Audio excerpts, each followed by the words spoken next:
বন্ধের দিন আসলেই কাজের কোনো শেষ নাই। দেখেন আপনাদের ভাইয়া কালকে রাতে বাজার করে রাখছিল, সকালবেলা উঠে আগে বাজারগুলোকে আমি গুছিয়ে নিয়েছিলাম, যেহেতু শুক্রবার জুম্বার দিন সব কিছু অনেক তাড়াহুড়ার মধ্যে করতে হয়। আসসালামু আলাইকুম, সবাই কেমন আছেন? আশা করছি খুব ভালো আছেন, আমরাও আলহামদুলিল্লাহ ভালো আছি। তো মাসের বাজারটা আসলে করা হয়ে গেছে, দেন নাস্তা রেডি করলাম। আমার হেল্পিং হ্যান্ড ওখানে সব কিছু গুছাচ্ছে। কালকে রাতে মুগ ডাল রান্না করছিলাম মুরগি দিয়ে, তো আমি আজকে রুটি খেতে ইচ্ছা করতেছিল, তাই একটু পাউরুটি দিয়ে খেয়ে নিচ্ছিলাম। আর আজকে একটু কাচ্চি বিরিয়ানি রান্না করব। অনেক দিন সবসময় তো অন্যান্য বিরিয়ানি টিরানি খাওয়া হয়, কিন্তু আজকে ভাবলাম যে একটু কাচ্চি বিরিয়ানি রান্না করি। তার জন্য এখানে চালটাকে একদম ফুটাতে দিয়ে দিছি। চালটা তো 80%-এর মতো সিদ্ধ করতে হয়। আর এখানে আমার হেল্পিং হ্যান্ড সব কিছু ধুয়ে দিয়ে গেছে। এখানে একটু টক দই, তারপরে মরিচের গুঁড়া, তারপরে যে লবণ আর যত মশলা আছে ঘরোয়া উপায়ে আমি কিন্তু সব কিছু রান্না করতেছি।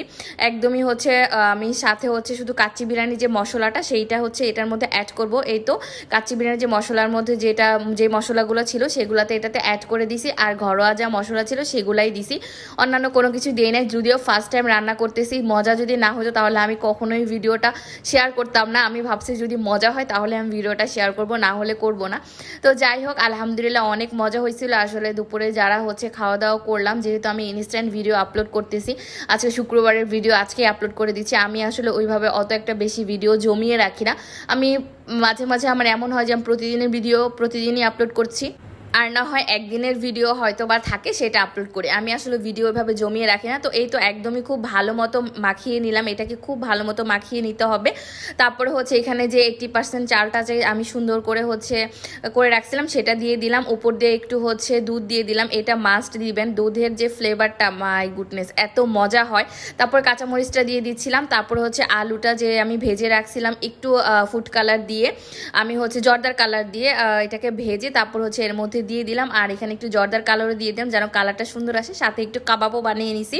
কাবাবটা অনেক বেশি মজা হয়েছিল, এটা আমি সেকেন্ড টাইম বানাইছি। কাবাব অনেক বেশি মজা হয়েছিল। মাঝখানে আমি একটু ঘি আর এরকম বেরেস্তাটা দিছিলাম, সেটা বলতে ভুলে গেছিলাম। তো সবাই এভাবে দিয়ে নেবেন, কারণ ঘিয়ের ফ্লেভারটা কিন্তু অনেক জোশ আছে।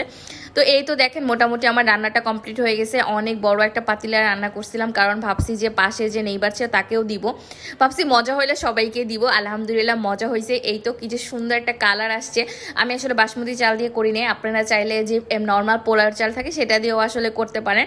আমি আসলে নর্মাল পোলার চাল দিয়ে করছি, বাসমতি দিয়ে যে করতে হবে এমন কোনো কিছুই নাই। তো এই তো খেতে বসে পড়ছি। আলহামদুলিল্লাহ অনেক মজা হয়েছিল।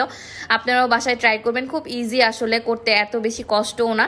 অন্যান্য কিছু থেকেই আমার কাছে মনে হয় যে ইজি, একদম ইজি, একবারে বসিয়ে দিলে হয়ে যায়। আর কাবাবটাও আলহামদুলিল্লাহ অনেক বেশি মজা হয়েছিল। আজকে শুক্রবারের দিনটা খুবই ভালো গেছে। আজকের মতো এখানেই, ভালো লাগলে লাইক করবেন, শেয়ার করবেন, আর সবাই সবার পাশে থাকবেন। আজকের মতো এখানে আল্লাহ হাফেজ।